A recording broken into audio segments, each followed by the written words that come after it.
नमस्कार, मैं हूं ममता सिंह। आप देख रहे हैं वर्ल्ड इन्फॉर्मेशन न्यूज। चलिए शुरुआत करते हैं इस वक्त से जुड़ी खास, बड़ी और विशेष खबरों से।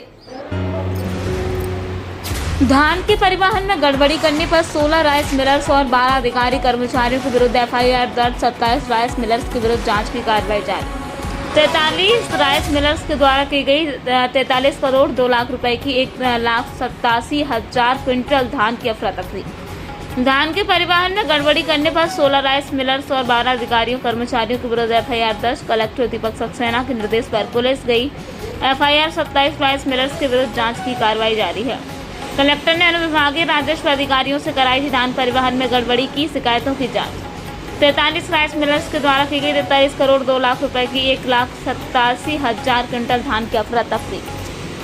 विवेक कुमार द्विवेदी की रिपोर्ट। धान उत्पादन को लेकर अफरा तफरी मामले में कुछ राइस मिलर और कुछ कर्मचारियों के एफआईआर दर्ज की गई। कैसा क्या है कि एक शिकायत मिली थी कलेक्टर साहब को। कलेक्टर साहब के द्वारा एक जांच कमेटी भी इसमें गठित की थी। इसमें शिकायत ये थी राइस मिलर्स के द्वारा ये फर्जी परिवहन करा रहे, फर्जी परिवहन करके ये लोग बहुत सारे खाद को ये लोगों ने वितरण वगैरह कर रहे करके तो एक शिकायत आई थी। इस शिकायत की जांच कमेटी के द्वारा उसका जांच रिपोर्ट भी प्रस्तुत की थी पुलिस को। उसके आधार पर हमने क्राइम ब्रांच, हमारा क्राइम थाना है, उसमें टोटल 28 लोगों के खिलाफ हमने अपराध करनी की। इसमें 17 लोग इसमें राइस मिलर से और बाकी 11 लोग इसमें अधिकारी और कर्मचारी मिले। शिकायत ये था, ये एमपी सिविल सप्लाईज कॉरपोरेशन द्वारा एक गवर्नमेंट बॉडी है, इसके थ्रू किसानों से खाद्य को खरीदते हुए, दानों वगैरह को खरीदते हुए ये राइस मिल्स को डिस्ट्रीब्यूट करते थे। उसको प्रोसेसिंग करके उसके बाद उसको रजिस्टर्ड वाहन रहते, रजिस्टर्ड ट्रकों रहते, उसके द्वारा उसको वितरण करने के लिए। इसमें रिपोर्ट में ये आया है, ये राइस मिलर्स द्वारा ये फर्जी वाहनों को खड़ा करके, फर्जी रजिस्टर्ड वाहनों को दिखा के बहुत सारे खाद्य और धान को इन्होंने परिवहन किया करके। इसमें लगभग टोटल 1,53,200 क्विंटल की धान को इन्होंने परिवहन किया है फर्जी व्हीकल्स के द्वारा करके। उनको सूचना मिली लगभग 40 करोड़ से भी ज़्यादा कीमत के धान को इन्होंने फर्जी तरीके से परिवहन किया। इसमें टोटल वही है 28 लोगों को हमने आरोपी बनाया और इसमें 17 लोग राइस मिलर्स है इसमें इन्वॉल्व थे और बाकी 11 लोग हैं। अभी तलाशी जारी है। क्राइम के द्वारा एक स्पेशल टास्क फोर्स को भी हमने गठित की है, उनके द्वारा इनका सभी का तलाशी है। कोई भी आरोपी पकड़ा जाएगा तो आपको अपडेट करेंगे। अभी सर एक ही आरोपी गिरफ्तार हुए थे? अभी एक भी आरोपी गिरफ्तार नहीं किए, कल ही रात को ही इसमें एफआईआर हुई है। अभी पूरा टीम गठित की है, उसमें टीम लगातार कार्रवाई कर रहे हैं। अभी हमको आशा है आगे आने वाले दिन में आरोपी लोगों को हम गिरफ्तार करेंगे।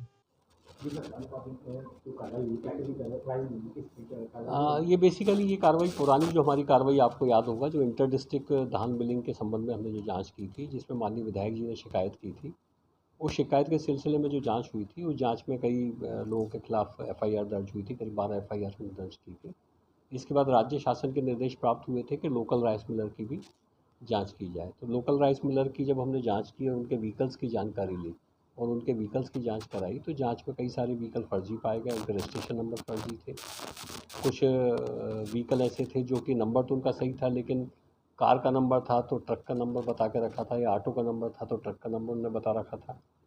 कुछ इस तरह का भी परिवहन पाया गया कि जो लोडिंग क्षमता से बहुत ज़्यादा था। जैसे मान लो 20 टन का ट्रक था, उस पर 43 टन की मात्रा जो है वो लोडिंग करना बताई गई। तो इसमें एक प्राइमा फेसी जांच जो है एसडीएम्स ने की थी हर तहसील में जाके, हर राइस मिल में जाके, और उन्होंने लगभग 2,45,000 मेट्रिक टन धान की जो है अफरा तफरी किया जाना प्रतिवेदित किया था। इसके बाद हमने राइस मिलर्स के साथ जब बात की तो उन्होंने ये बतर्क रखा कि भाई उनको भी सुन लिया जाए। तो हमने इसमें कारण बताओ सूचना पत्र जारी किए। कारण बताओ सूचना पत्र जारी करने के बाद उनका पक्ष जाना। सभी राइस मिलर ने अपनी तरफ से कुछ ना कुछ डॉक्यूमेंट प्रस्तुत किए। उन डॉक्यूमेंट का जो परीक्षण है, हमने एक एडिशनल कलेक्टर की अध्यक्षता में जिला स्तरीय अधिकारियों की टीम बनाई, उन्होंने किया। तो जो कुल मिला के 2,45,000 मेट्रिक टन की जो अफरा तफरी जाँच दल ने प्रतिवेदित की थी, उसमें इनके डॉक्यूमेंट देख के 58,000 कुंटल की मात्रा कम की गई और इस प्रकार 1,87,000 कुंटल की जो है अफरा तफरी किए जाने का जो तथ्य जो है वो सिद्ध पाया गया, जिसकी कीमत करीब 43 करोड़ के आसपास होती है। जिसमें जो लोग इन्वॉल्व थे 16 राइस मिलरों के खिलाफ हमने FIR की है। उसके साथ 11 हमारे अधिकारी कर्मचारी हैं जो सिविल सप्लाई कॉरपोरेशन के, उनके खिलाफ FIR हुई है। इसके अलावा 27 राइस मिलर ऐसे हैं जिनके विरुद्ध हमने विभागीय कार्रवाई करने का निर्णय लिया है। कितने लोग अरेस्ट हो चुके हैं, कितने चाहिए? ये कितने लोग अरेस्ट हुए हैं ये जानकारी कल रात को ही 10 बजे FIR हुई है। अरेस्टिंग की जानकारी मुझे नहीं है, ये जानकारी आपको SP साहब दे पाएंगे। सर, इसमें जब धान तुली नहीं है तो इसमें जो बारदाने के भी बिल लगाए गए हुए तो उस पर भी क्या कोई कार्रवाई की गई? भाई देखिए, अभी जो हमने अफरा तफरी का जो आंकड़ा लिया है वो केवल समर्थन मूल्य पे जितनी धान कम पहुंची है, जितनी धान की अफरा तफरी हुई है उसके आधार पर लिया है। लेकिन सर बारदानों की मेरी बात तो आप सुन लीजिए।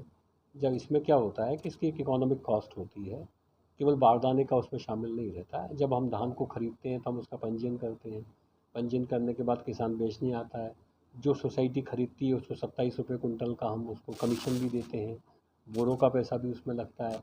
इसका उसका ट्रांसपोर्टेशन होता है, उसको हम वेयर हाउस में रखते हैं, उसका स्टोरेज का चार्ज भी देते हैं। तो उसकी जो इकोनॉमिक कॉस्ट होती है, इकोनॉमिक कॉस्ट अलग अलग समय अवधि के हिसाब से होती है। वो यदि मान लो 2 महीने रखा है, 3 महीने रखा है तो उसके हिसाब से किराया जो है कि ज़्यादा हो जाता है। तो 2300 का यदि धान है तो कब किसी केस में 2400 हो सकता है, किसी केस में 2500 हो सकता है, किसी केस में 2700-2800 हो सकता है। जब पुलिस जांच करेगी तो जो इकोनॉमिक कॉस्ट है उसकी, उसके आधार पर यदि वो उसका आंकड़ा करना चाहेंगे तो वो जांच करके करेंगे उसको। सर, इसमें जो आरोपी थे उनकी संपत्ति कुर्क करने जैसा कुछ आदेश अभी क्या किसी ऐसे कर्मचारी? नहीं, संपत्ति कुर्क करने का कोई इसमें प्रश्न नहीं है।